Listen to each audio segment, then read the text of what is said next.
Hey, what's up everyone, and welcome to the School of Personal Finance. In today's video, we're going to be talking about goal setting. I am a big fan of having a very clear vision, especially walking into a new year, of what my goals are for the year. And it's not just money goals, it's family goals, personal goals, business goals, but all of that kind of ties in to the financial side of it, to the money goals. So in this video, I'm going to walk you through my mind frame, how I approach it, how I attack it. Now, obviously, all of our goals are going to be different depending on our individual circumstances.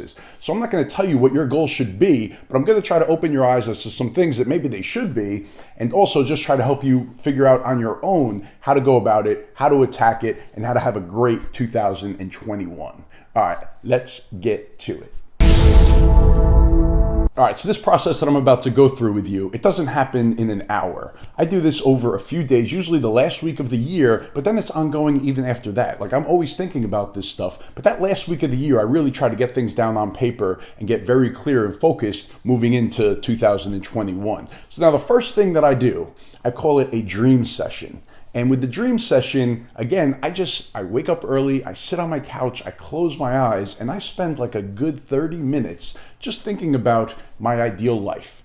What does it look like? Where do I want to retire to? What does my job situation look like? My family? Is everything kind of going in that direction? But I want to dream big, and I want to let my imagination run, because these dreams, these are what plants the seeds for your goals. Right? So if you have it in the back of your mind, like for example, the School of Personal Finance, that was a result of a dream session that I had like 5 years ago, where I just thought about, wouldn't it be great if I started my own financial planning firm and I was making YouTube videos and helping people one-on-one and everything that I wanted to do.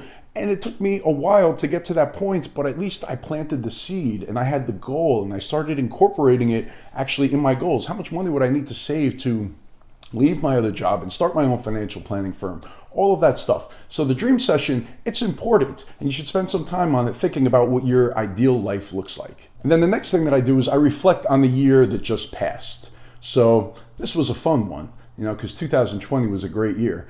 But I'll reflect on that. I'll think, what did I do right? What wins did I have? What did I accomplish during the year? And then I'll look at the negative things. What didn't I like about the year? What went wrong? What could I change? I mean, 2020 was a different year than any other, and we couldn't have expected what it was going to look like. And then the next thing that I think about during this morning session are any big plans for the upcoming year. So for 2021, hopefully we're gonna be able to travel again. And as you know, I'm a big fan of credit card rewards points. So I have to start researching and planning where we might wanna go on vacation, what points I could use, and how all of that is going to play out. Some other big plans could be if you're going to change jobs, or if you're going to move or buy your first house or have a baby. All of those things, those are big events that are upcoming during the year, and you want to make sure that you are planning for them now. And then the last thing that I'll think about during this morning session are any risks that I face in the upcoming year. So for 2021, for me personally, my biggest risk is that my kids are going to be home because of COVID, and that we're going to be, remote learning, and I'm going to have 3 kids here on Zoom calls, and it's going to really impact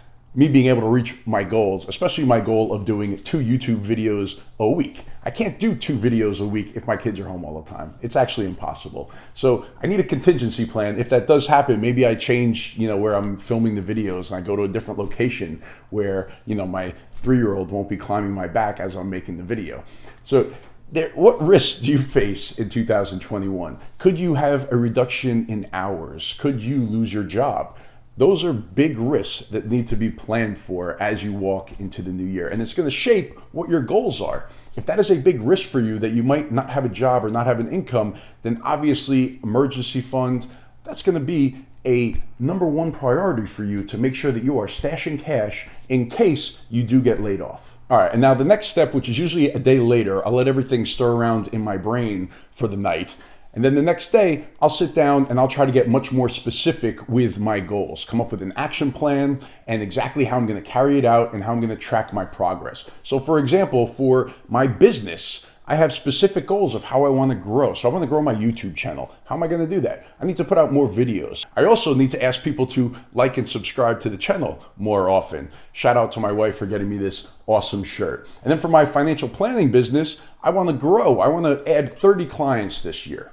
So I need to do a little bit more than 2 clients a month. How am I going to do that? I need to do a better job of marketing. I need to ask existing clients for referrals. So these are business goals that I have, and I need to have very specific actions that I need to take in order to do it. And then for personal goals, my list is very short. We just want to survive this year. We want to get through this whole COVID nightmare that has been going on and be able to go back to normal again. Hopefully, we could take a trip. That's really the only personal goal that we have set up for this year, is just to survive and go on vacation. And then we get into the money goals. And like I said earlier, your jobs goal or business goals and your personal goals, those feed into the money goal. So the first thing that I do with the money goal is I need to know my current situation very well. And the way that you do that is through your financial statements by doing a net worth statement and a cash flow statement. And I've done videos on both of these in the past. I'm sure you have heard me talk about it before, but I feel that it is so important to understand what you have going on financially. But every year, the first of the year, I have it set up where I do it hand and paper, and I look at what our net worth is and our cash flow statement at the beginning of each year. This way I have it in the folder. I could go back and I could check it against previous years and see our growth. And it's just good to go through the process of writing it all down. Helps me understand exactly what we have going on. And now these statements, these are going to dictate to me what my goals are going to be. So let me give you some quick examples. If I do a net worth statement and I realize that I have a lot of credit card debt and I really don't have much money in the bank, it's pretty obvious to me what my first financial goal has to be this year. I need to focus on getting out of debt. I need to do the debt snowball, which I have a video about that as well. But I need to get out of debt if that's my current situation. Or if you're in the situation where you don't have any debt and you have a ton of cash in the bank and you don't have much saved for retirement, or you're afraid of the market and you don't have much investments, then your goal is going to be to educate yourself on investing and how the markets work and what retirement accounts you should use that will be best for your specific situation and how to invest inside of those retirement accounts. So the net worth statement and the cash flow statement, they are going to tell you what your financial goals should be. All right, so now after I've done my net worth statement and my balance sheet and I have a very good understanding of my overall financial picture, the next thing that I like to do is I like to think of worst case scenarios. If something terrible happens, what is my backup plan? What is my emergency plan? And I'm talking specifically with money. So what happens if both me and my wife's businesses, our income plummets? What is our backup plan for that? What could we do in case that does happen? So do I have enough emergency funds in the bank? And what if it's even worse than that? What if it's going to be worse than the amount of money that I have saved for this? Do I have credit lines in place? Do I have credit cards where I have availability,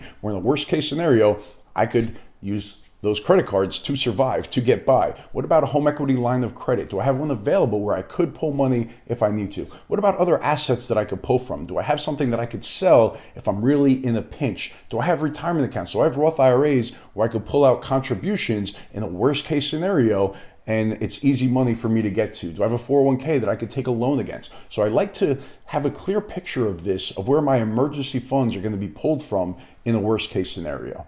It's not something that's great to think about, that you really want to think about, but it's good to just plan for and prepare for in the upcoming year so that you know that you're covered if something terrible happens. And then the next goal that I'll make sure that I am accomplishing is what I call attacking the obvious.